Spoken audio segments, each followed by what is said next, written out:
자, 여러분, 아돌프 히틀러 하면 떠오르는 이미지가 뭔가요?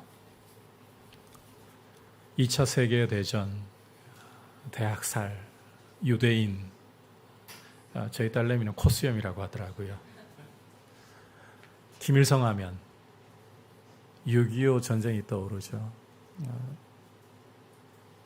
세습해서 독재하는 사람. 자, 그럼 조용필하면 경건하신 것 같아요. 가왕. 유행가를 잘 안 들으시는가 봐요. 사울하면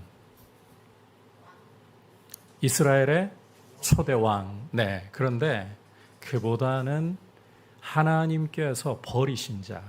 그래서 이 사울과 선한 것은 연결시키려고 하지 않는 악의 대명사라고 보편적으로 생각하는 인물이 이 사울입니다.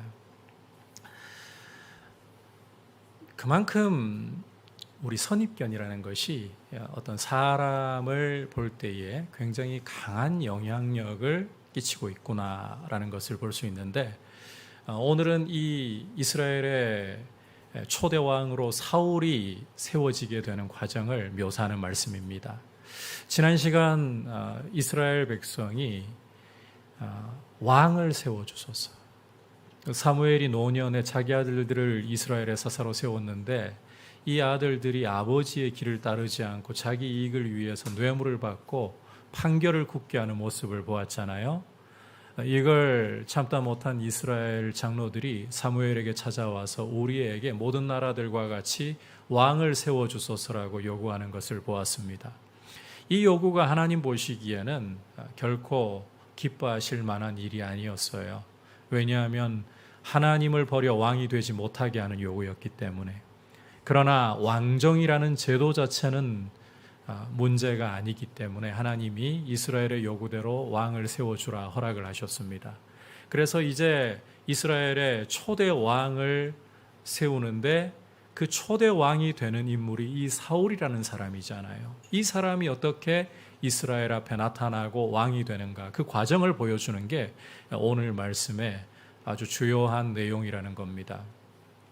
참고로 여러분께서 오늘 말씀을 보실 때에 이 사울에 대해서 부정적인 이미지로 하나님을 버렸기 때문에 하나님도 버리신 사람, 이런 부정적인 이미지로 이 말씀을 보려고 하기보다 오늘은 그런 부정적인 이미지를 말씀에서 보여주지 않습니다. 성경 기자가 보여주는 대로 따라가려고 여러분께서 시선을 거기에 좀 맞추고 오셔야 돼요. 자, 그렇다면 이제 어떻게 하나님께서 오늘 말씀을 통해서 이 사울을 이스라엘의 왕으로 세워가시는가, 오늘 말씀의 초점을 하나님의 인도하심이라는 것에 두고 여러분이 말씀을 보시기를 바랍니다. 자, 먼저 사울의 소개부터 좀 살펴보도록 하겠습니다. 함께 1절과 2절 보도록 하겠습니다. 시작. 베냐민 지파에 기스라 이름하는 유력한 사람이 있으니 그는 아비엘의 아들이요 스롤의 손자요 베고라스의 증손이요 아비야의 현손이며 베냐민 사람이더라. 기스에게 아들이 있으니 그의 이름은 사울이요 준수한 소년이라. 이스라엘 자손 중에 그보다 더 준수한 자가 없고 키는 모든 백성보다 어깨 위만큼 더 컸더라. 자, 왕을 세우는 이야기를 시작하면서 성경 기자는 갑자기 베냐민 지파에 기스라는 한 사람이 있었다라고 소개를 하고 있습니다.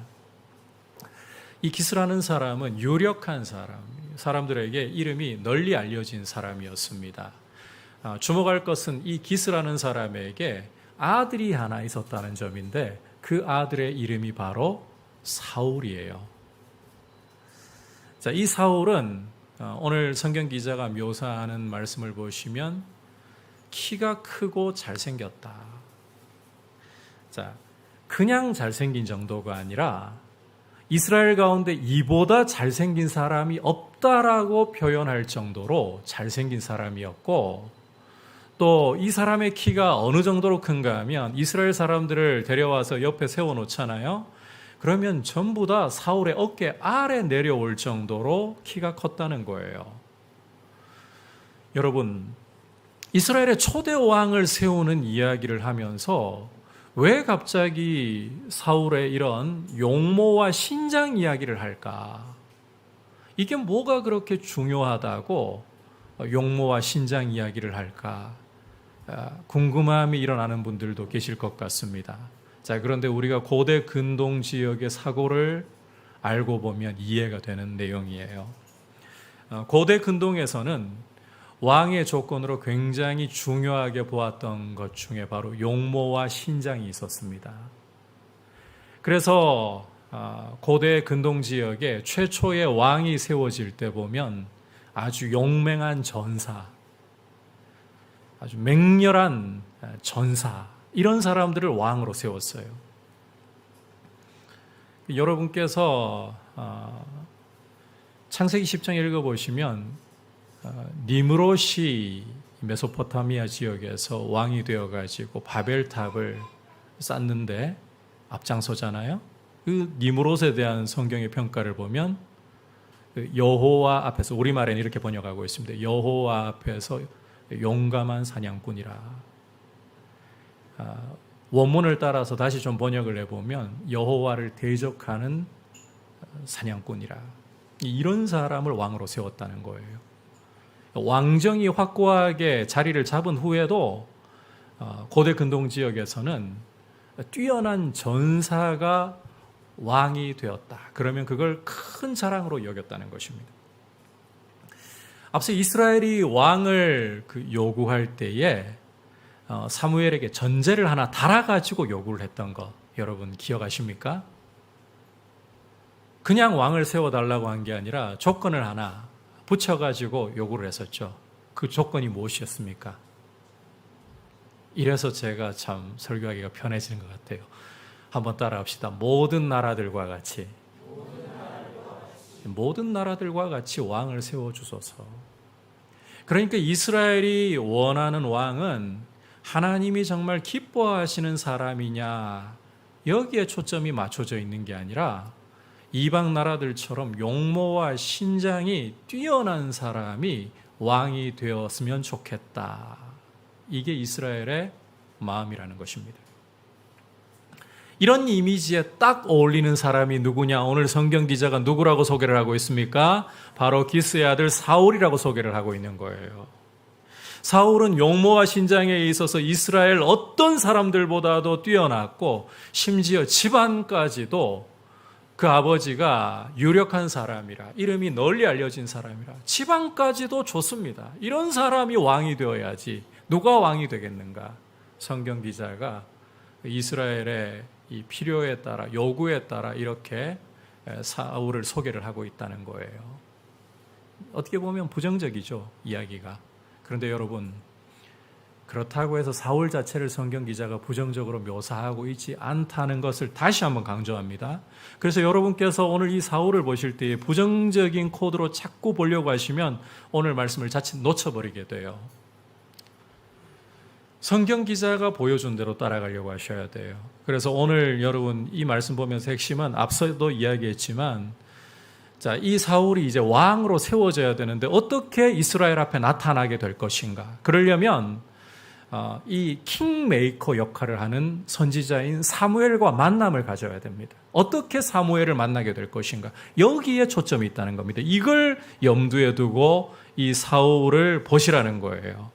자, 그렇다면 이제 계속해서 어떻게 하나님께서 사울을 이끌어서 사무엘과 만나게 하시는가, 그 과정을 살펴보도록 하겠습니다. 자, 오늘 말씀을 보시면 정말 뜻밖의 사건이 사울과 사무엘이 만나는 징검다리 역할을 하고 있어요. 이 뜻밖의 사건이라는 것은 무슨 대단한 사건도 아니고 농경사회에서, 고대 농경사회에서 언제든지 일어날 수도 있을 법한 평범한 사건입니다. 무슨 사건이냐? 함께 3절을 읽어보겠습니다. 시작. 사울의 아버지 기스가 암나기들을 잃고 그의 아들 사울에게 이르되 너는 일어나 한 사환을 데리고 가서 암나기들을 찾으라 하매. 자, 함께 읽은 말씀에서 기스가 자기 암나기들을 잃어버리고 아들인 사울에게 이 암나기들을 찾아오라 지시하는 장면을 볼 수가 있습니다. 앞서 말씀드렸다시피 암나기 잃어버리는 일, 농경사회에서 종종 발생할 수도 있는 일이에요. 제가 어릴 적에, 어리다고 해도 너무 어릴 적은 아니고 청소년기였어요. 아버지께서 소를 키우셨던 적이 있습니다. 한 번씩 소 키우다 보면 소들이 집단 탈출할 때가 있어요. 단단히 단속을 한다고 했는데 어찌된 영문인지 정말 하루는 키우던 소들이 완전히 다 탈출을 해버렸어요. 그래서 제가 자전거로 그 영화를 보는 듯이 그 소들 옆을 위험한데 그죠? 지나가가지고 그야말로 자전거를 확 들어가지고 앞에 딱 세우고 소들을 막아서 또 지금 생각해 보면 무슨 객기로 그렇게 했나? 그런 일이 벌어진다는 거죠, 농경사회에서는. 그렇다고 해서 여러분, 이게 그냥 가벼운 일만은 아닙니다. 왜냐하면 농경사회에서 이 나귀 한 마리도 큰 재산이거든요. 그래서 이런 중요한 일을 갖다가 기스가 맡기는데 사울에게 맡기죠. 이걸 보면 사울이 아들들 중에서도 제일 좀 믿을 만한 사람이었다. 이렇게 우리는 유추해 볼 수가 있습니다. 어쨌든 중요한 것은 사울이 아버지의 잃어버린 나귀를 찾으러 가게 되었다는 이 사실인데, 왜냐하면 바로 이것 때문에 사울이 사무엘에게로 향하는 길이 열리기 시작하기 때문이라는 것입니다. 자, 이제 이어지는 4절과 5절을 보시면 사울이 종과 함께 이곳저곳 나귀를 찾아 헤매고 다니는 모습을 여러분께서 읽어보실 수가 있습니다. 그러다가 수읍이라는 땅에까지 이르게 되는데, 이 수읍에 이르러 가지고는 사울이 종에게 나귀 걱정은 고사하고 아버지께서 우리 걱정하시게 되었다. 사흘 동안을 그렇게 찾아다녀도 못 찾았거든요. 요즘 같으면이야 뭐 휴대폰이 있으니까 전화해서 무슨 상황인지 물어보면 되겠지만, 고대에는 뭐 이렇게 사흘 동안 아들 종 집 나갔다, 소식 들을 길이 없잖아요. 아버지가 우리 걱정하시게 된 판이다, 그냥 돌아가자 이러고 있습니다. 그런데 이때 여러분께서 잘 보시면 사울의 종이 한마디를 하는데 이게 굉장히 중요해요. 함께 6절 읽어보겠습니다. 시작. 그가 대답하되 보소서, 이 성읍에 하나님의 사람이 있는데 존경을 받는 사람이라. 그가 말한 것은 반드시 다 응하나니 그리로 가사이다. 그가 혹 우리가 갈 길을 가르쳐 줄까 하나이다 하는지라.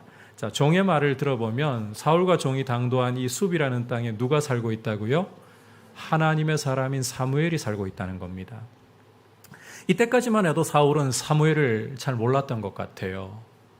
오늘 함께 읽은 이 6절을 보시면 종을 통해서 비로소 사울이 사무엘이라는 사람의 존재에 대해서 알게 되고, 이 사무엘은 하나님의 사람이라는 것과 사람들에게 크게 존경을 받고 있고, 그가 하는 말은 반드시 다 응한다, 이 사실을 알게 되는 것입니다.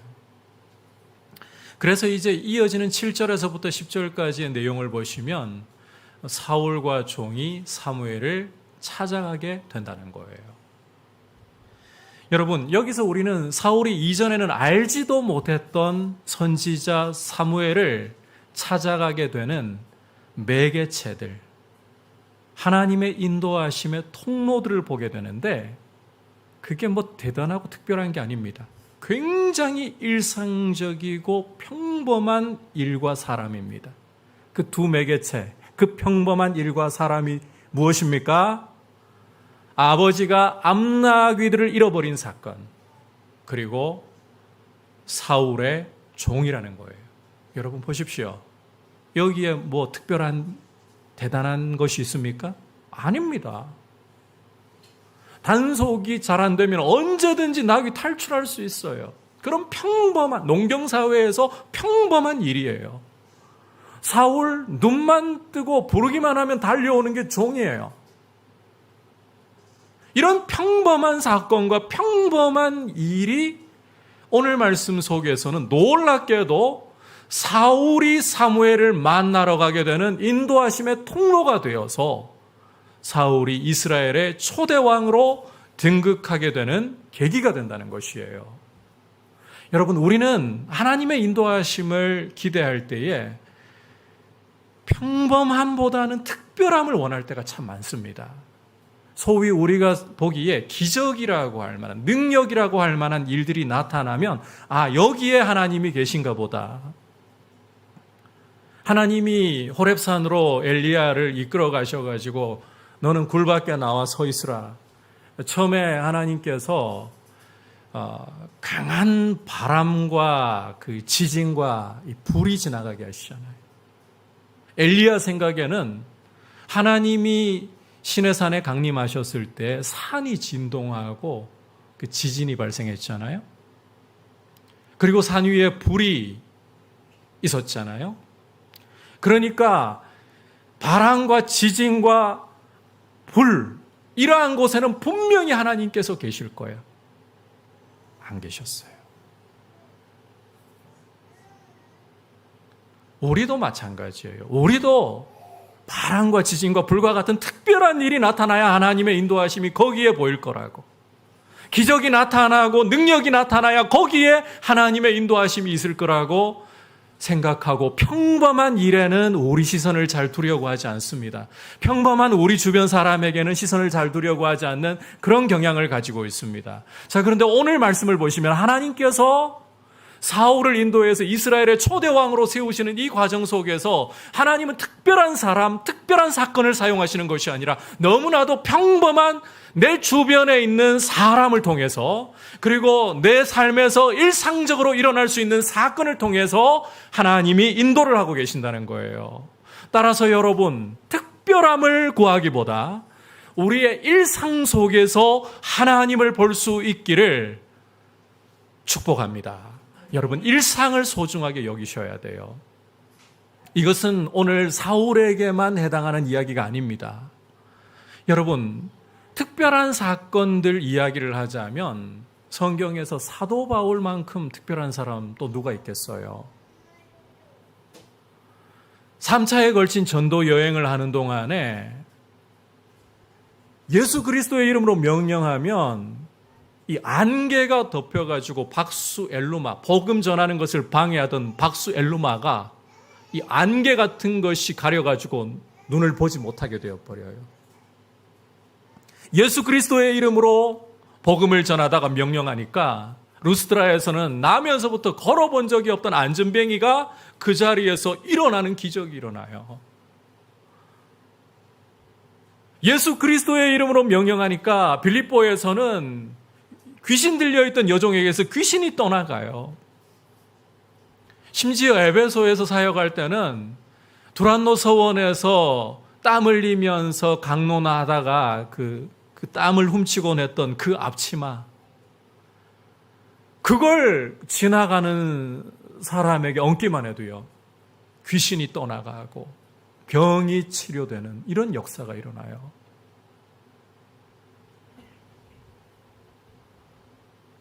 두기고라는 청년이 말씀 듣다가 떨어져가지고 죽었을 때에는 살려내요.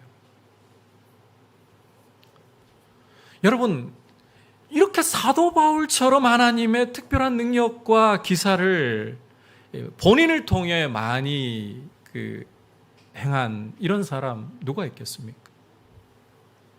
그런데 사도 바울을 하나님이 죄수로 로마에 복음 전하도록 보내시는 과정을 보면 그런 기적들이 거의 안 일어납니다. 예루살렘에 올라가서 성전에서 정결 예식을 행하던 중에 유대인들이 이 사도 바울 보고 저자가 이방인 데려와서 성전 더럽힌다, 몰려들어가지고 막 두들겨 패기 시작했잖아요. 그때 여러분, 유대인들로부터 바울을 하나님이 구원하시는데 거기에 불기둥이 내려와가지고 유대인들 가로막았습니까? 그런 일 안 벌어졌습니다. 오히려 예루살렘 성전 곁에 있던 안토니 요새에서 그 천부장과 군병들이 달려와가지고, 로마 군병들이 달려와가지고 이 바울을 두들겨 맞는 와중에 건져냈잖아요. 이게 여러분 특별한 일입니까? 그냥 일어날 수 있는 상황 되면 일어날 수 있는 일이에요. 항상 로마 군인들이 성전에서 무슨 소요가 일어날까, 민중 폭동이 일어날까 항상 대기하고 감시한다고 거기 있었거든요. 바울을 유대인들 입장에서는 이 바울이 이방 가운데 계속 예수 그리스도 하나님의 저주받은 자로 만들었던 그 예수 그리스도의 이름을 전하니까 이게 못마땅해가지고 바울 죽이기 전까지는 먹지도 마시지도 않겠다 결단한 40명의 자객이 있었잖아요. 이들로부터 하나님이 바울 보호하실 때 여러분 이 자객들에게 하나님이 벼락 떨어지게 하셨습니까? 천만에요. 오히려 바울의 조카가 그 계획을 엿듣게 하시고, 그리고 바울을 유대인들의 손에서 건져내었던 천부장 루시아가 가이사랴로 바울을 군대를 동원해 가지고 호송해서 피하게 하신 거 아닙니까? 로마로 호송될 때도 마찬가지입니다. 바울이 무죄하다는 사실이 분명히 총독에게 또 아그리파 왕에게 드러났음에도 불구하고 로마로 보낼 때 어떻게 보냅니까? 백부장에게 그 호송을 맡겨가지고 죄수의 신분으로 가잖아요. 여기 무슨 기적이 일어납니까? 그런데 여러분, 바울은 이런 과정 속에서 아무런 기적도 일어나지 않는 이런 과정 속에서 이 모든 과정이 하나님이 자기를 로마로 이끌어 복음을 전하게 하시는 인도하심이라고 보았습니다. 그냥 자신에게 있는 상황 자체예요. 그 평범함 속에 그는 하나님을 보았던 거예요. 우리 주님도 마찬가지이십니다. 여러분, 우리 주님은 공중에 나는 새 한 마리, 농사를 짓는 것도 아니고 곡식을 모아 곡간에 드리는 것도 아니고 그런 새 한 마리를 보실 때에도 하늘 아버지께서 먹이시는 것으로 보셨어요. 오늘 피었다가 내일이면 아궁이에 던져질 들풀 하나를 보셔도 솔로몬의 입은 모든 영광으로도 이 꽃만 못하다. 하늘 아버지께서 이 들풀을 입히신다. 이렇게 보셨던 거예요. 평범한 일상 속에 하나님의 손길을 보셨어요. 그러므로 여러분, 내 주변에서 날마다 일어나는 평범한 일상, 그리고 내가 만나고 있는 흔히 그냥 만날 수 있는 내 주변의 사람들, 이런 일상이라는 무대가 여러분 그냥 아무 일도 없이 흘러가고 있는 하나의 무대가 아니라 거기에 하나님이 임하셔서 일하고 계시는 무대로서 여러분들의 걸음을 하나님의 뜻을 세우기 위해 인도하시는 과정으로서 귀하게 볼 수 있기를 축복합니다. 그래서 지금 하고 있는 일이 여러분에게 굉장히 중요하다. 지금 예배를 드리는 이 순간에 예배에 여러분이 올인하는 것이 중요하고, 여러분 옆에 앉아있는 형제와 자매들을 귀하게 여기는 것이 굉장히 중요하다. 이 말씀 드리고 싶어요. 하나님의 인도하심은 여러분 기적을 통해서도 올 수 있지만, 능력을 통해서도 올 수 있지만, 평범함 속에 평범한 사람들 가운데 임한다. 그러므로 평범함을, 일상을 귀하게 여기셔야 돼요. 한번 여러분에게 여쭤보고 싶어요. 기적을 통해, 능력을 통해서 그 하나님 인도하시면 여러분께서 굉장히 좀 드라마틱하게 느끼고 또 감정도요 막 풍부해지고 하나님 일하신다 이런 말하기 쉬울 거예요. 그런데 여러분들의 감정이 특별히 동하지도 않고 너무 흔해 빠져가지고 뭐 늘 보던 일, 늘 보던 사람, 하품이 나올 정도의 상황입니다. 거기에서 하나님 인도하심을 기대하십니까? 그런데 여기에서 하나님 인도하심을 세밀하게 관찰하고 주목하고 있다. 어느 게 더 위대하다고 생각하십니까, 여러분? 어느 게? 후자라고, 물론 둘 다 합니다, 실은. 어디든 여러분 기적이 일어나도요, 실은 눈이 안 열리면 기적 속에서도 하나님 보기보다 내가 특별한 사람이어서 이런 일이 일어난 줄 알아요. 근데 여러분, 실제로는 평범하기 그지없고 흔해 빠진 일상, 내 주변의 사람들, 그 속에 하나님 볼 수 있다는 게 진짜 위대한 거예요. 그런 사람은 기적이 일어나도 야, 나한테 이런 우연이 내가 뭐 특별한 사람인가? 내가 뭔가 이 하나님께 복받을 일을 했나? 이러지 않고 하나님께 영광을 돌려요. 하나님이 눈 열어주셔서 일상 속에서도 하나님의 인도하심을 볼 수 있기를 축복합니다. 그러나 어떤 경우라도 여러분 하나님 인도하심의 가장 확실한 통로는 한번 따라합시다. 하나님의 말씀입니다. 함께 15절부터 17절까지 읽어보겠습니다. 시작. 사울이 오기 전날에 여호와께서 사무엘에게 알게 하여 이르시되 이맘때에 내가 베냐민 땅에서 한 사람을 내게로 보내리니 너는 그에게 기름을 부어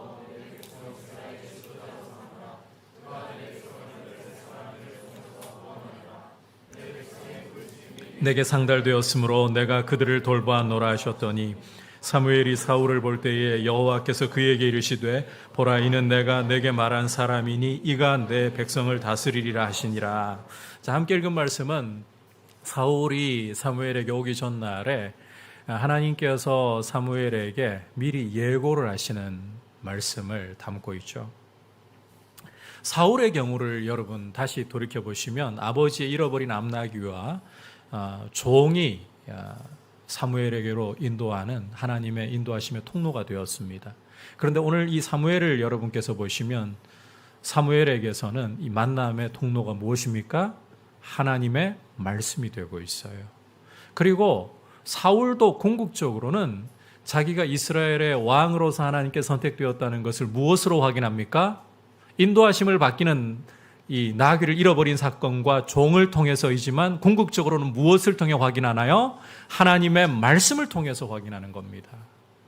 여러분, 우리가 일상에서 우리의 눈이 열려서 하나님을 보고 또 하나님의 일하심을 경험하려고 하잖아요. 거기에는 분별이 굉장히 중요합니다. 그런데 그 분별을 무엇으로 하겠습니까? 내 일상 속에 하나님이 일하신다는 것을 무엇으로 검증하고 무엇으로 발견할 수 있겠냐는 거예요. 그것은 바로 하나님의 말씀을 통해서입니다. 여러분, 하나님의 말씀보다 더 확실하고 더 분명하고 더 권위 있는 인도하심의 통로는 없습니다. 그리고 하나님의 인도하심을 확인하는 분별의 통로도 말씀보다 더 분명한 게 없습니다. 그래서 여러분께서 하나님의 인도하심을 더욱 세밀하게 알려고 한다면 말씀을 배우려고 하셔야 돼요. 성경을 사랑하고 성경을 부지런히 익혀가고 성경이 여러분 마음속에 계속해서 쌓여가도록 몸부림치면서 땀 흘리면서 수고하는 일들이 필요해요. 성령님께서 우리에게 성경을 가르치시는 것은요, 그냥 어느 날 갑자기 그 하늘이 열리고 우리에게 그 말씀이 뚝 떨어져서 아닙니다. 간혹 성경을 모르는 사람들에게 과거에 그 원종숙 원사님이라는 분이 계셨는데 이분 그 하나님께서요 성경을 읽어본 적도 없는데 성경 안에 있던 말씀이 그냥 머릿속으로 떠오르도록 나중에 성경 읽다가 이게 그때 하나님이 주신 말씀이었네 발견하도록 이렇게도 그 역사를 하셨던 케이스인데요. 그 경우는 보면 성경을 읽어본 적이 없기 때문에 오히려 성경 말씀 중에 떠오르게 하신 거예요. 보편적으로는 어떻게 일하시느냐? 여러분이 성경을 부지런히 읽고 부지런히 묵상하고 부지런히 순종하면서 말씀이 여러분에게 체화되어가는 과정을 통해서 이 말씀이 우리의 안경이 되고 하나님의 인도하심을 세밀하게 분별해 나가기 시작하는 거예요. 말씀을 배우셔야 되는 거예요. 말씀을 알아가기 위해 땀을 흘리셔야 되는 거예요. 그게 성령께서 여러분들에게 말씀의 사람 되어가게 하는 과정에 있어요. 그냥 입만 벌린 채 기도하면서 하나님 말씀을 넣어주세요. 성경은 안 읽어요. 그러면 성령님께서 이렇게 응답하실 거라고 확신하셔도 됩니다. 성경부터 읽거라. 너의 성경책은 어디 있니? 성경부터 펴서 읽거라. 성경을 가까이 하셔야 돼요. 이제 여러분 과거 같으면 설교하면서 제발 좀 그 책장에 방치되어 있던 너무 고이 모셔놔가지고 먼지까지도 사랑하던 성경책을 좀 먼지 털어내시고 읽으십시오. 그러지만 여러분 이제 스마트폰 열기만 하면 성경 읽을 수 있잖아요. 저도 요즘은 노안 때문에요. 성경 책으로 읽기가 참 어려워졌어요. 스마트폰을 열어가지고 보는 게 더 수월해졌어요. 어쨌든 열기만 하면 찾아서 볼 수 있는 게 성경이에요. 땀을 흘리셔야 돼요. 성경을 사랑하고 가까이 하셔야 돼요. 그럴 때 여러분이 하나님의 인도하심에 대해서 성경을 통해서 더욱더 잘 분별할 수 있고 일상 속에서도 하나님의 인도하심을 보는, 평범함 속에서도 하나님을 발견하는 이런 눈이 생기게 되는 것입니다. 그래서 성경의 사람들이 되시기를 축복합니다. 자, 이제 마지막으로 인도하심을 받아들이는 태도에 대한 부분을 좀 살펴볼 텐데 한번 따라합시다. 겸손함입니다. 겸손함이 하나님의 인도하심을 받는 태도예요. 자, 19절부터 20절을 보시면 이제 사울과 사무엘이 만난 장면을 묘사를 하고 있어요. 이 말씀에서 사무엘은 사울이 찾던 선견자, 선지자가 바로 자신이다. 그러면서 아버지 암나귀는 찾았다. 안심하라는 거죠. 어디에 초점을 맞추느냐? 이스라엘이 다 사모하고 있는 사람이 누구냐? 너 아버지의 직과 너 아니냐? 간단하게 이야기하면 이런 겁니다. 하나님이 너를 이스라엘 초대 왕으로 선택했다. 이게 내가 너한테 해주고 싶은 너무 중요한 이야기다. 이 이야기를 하고 있는 거예요. 자, 이때 사울이 어떤 반응을 보이느냐? 굉장히 중요한 반응인데요. 21절 함께 읽어보겠습니다. 시작. 사울이 대답하여 이르되 나는 이스라엘 지파의 가장 작은 지파 베냐민 사람이 아니니까 또 나의 가족은 베냐민 지파 모든 가족 중에 가장 미약하지 아니하니까 당신이 어찌하여 내게 이같이 말씀하신가 하니. 자, 사울의 말 속에서 인상 깊은 두 표현이 보면 가장 작다, 가장 미약하다는 말입니다. 이 겸손함을 표현하고 있는 것이죠. 우리가 사울에 대한 선입견을 좀 내려놔야 된다고 한 부분이 특히 이 부분인데요. 사울에 대한 선입견을 갖고 있으면 사울에게 겸손함은 무슨 겸손함? 이렇게 생각할 겁니다. 그런데 여러분, 이 표현 사울의 겸손함이 맞아요. 그 증거를 우리가 사무엘상 15장 17절에서 발견을 할 수가 있어요. 함께 읽어보도록 할까요? 시작. 사무엘이 이르되 왕이 스스로 작게 여길 그때에 이스라엘 지파의 머리가 되지 아니하셨나이까. 자, 사무엘은 사울이 자기를 작게 여길 때에는 그때는 이스라엘 지파의 머리가 되었다, 왕이 되었다라고 이야기를 하고 있어요. 하나님께서 겸손한 사울을 이스라엘의 초대 왕으로 높여주셨다는 이야기입니다. 그리고 여러분, 이 사울의 지파를 보시면 또 참 놀랍습니다. 어느 지파입니까? 베냐민 지파이죠. 여러분께서 사사기 20장과 21장을 보시면 베냐민 지파가 어느 정도로까지 추락을 하게 되는가 하면 내전이 일어나잖아요. 베냐민 지파 대 나머지 11지파 간에 그 기브아 사건, 그 기브아 사건이라는 게 한 레위인의 첩을 갖다가 기브아의 불량배들이 집단 강간하고 결국은 죽게 만들잖아요.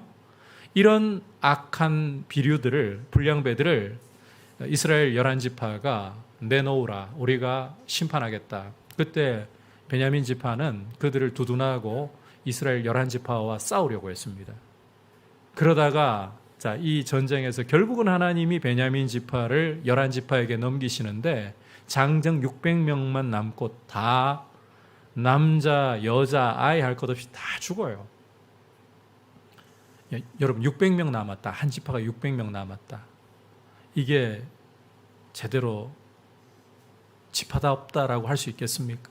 거의 소멸되었다라고 해야 될 형편인 거예요. 그리고 지금 우리가 보고 있는 이 말씀은 사사시대의 거의 끝단이에요. 왕이 세워지기 바로 직전이란 말이에요. 이때도 사울 자신도 인정하지만 베냐민 지파는 제일 약한 지파, 제일 작은 지파입니다. 그런데 하나님께서 어느 지파에서 왕을 지금 선택을 하고 계십니까?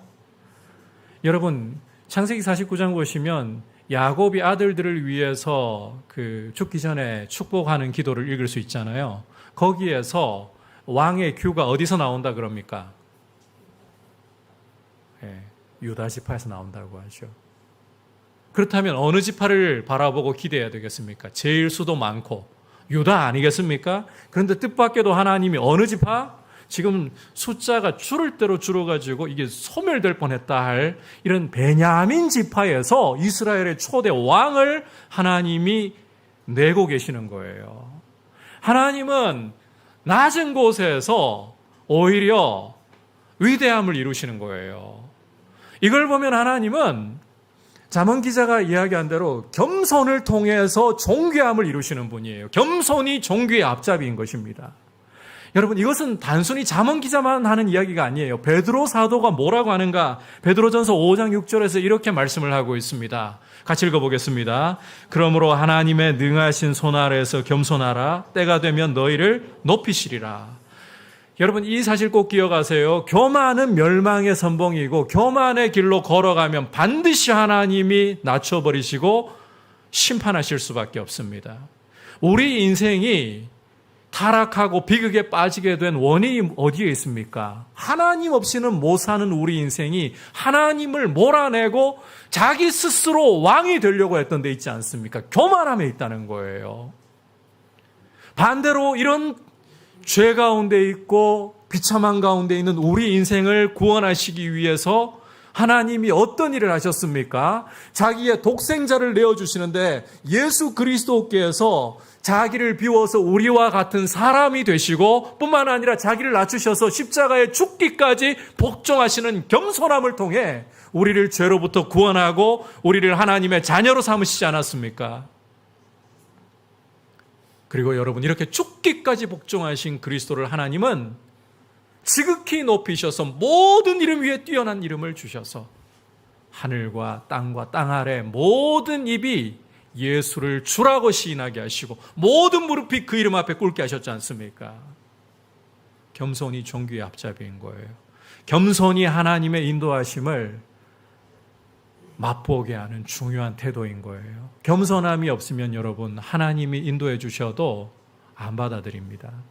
내가 원하는 대로 가지 않으면 하나님의 인도하심은 인도하심이 아니라고 튕겨버려요. 그래서 이번에 그 청년부 수련회 할 때 둘째 날에 천태성 목사님 정말 중요한 말씀을 하셨는데, 일단 순종을 해보라고. 하나님 인도하심인지 그 확인하고 순종하겠다고 하지 말고 하나님이 우리 안에 어떤 감동을 주시면 순종부터 해보라고. 여러분, 겸손해야 순종하거든요. 하나님 말씀 앞에 겸손히 자기를 낮추어 순종해보면 이게 하나님 뜻인지 분별이 되는 거예요. 하나님의 인도하심인지를 알게 되는 거예요. 겸손히 하나님의 인도하심을 받아들이는 정말 중요한 태도이다. 그래서 하나님의 능하신 손 아래서 겸손히 하나님을 기다리고 하나님 말씀 앞에 순종하겠노라고, 하나님의 인도하심 앞에서 순종하겠노라고 이렇게 자신을 하나님 앞에 드릴 수 있기를 축복하고, 하나님의 인도하심을 여러분 삶 가운데에서 풍성하게, 하나님의 역사를 여러분 삶 가운데 풍성하게 경험하시기를 축복합니다. 오늘 여러분과 함께 사울이 이스라엘의 초대왕으로 어떻게 세워지게 되느냐, 이 과정을 통해서 하나님 인도하심에 대해서 말씀 살펴보았습니다. 여러분, 하나님은 우리의 너무나 평범한 일상 속에서 평범한 사건과 사람들을 통해서 우리를 인도하신다. 여기 하나 빠진 게 있는데요.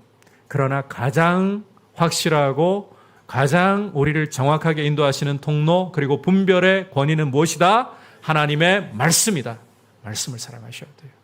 그리고 겸손이 존귀의 앞잡이이며 하나님의 인도하심을 잘 받아들이게 하는 중요한 태도이다.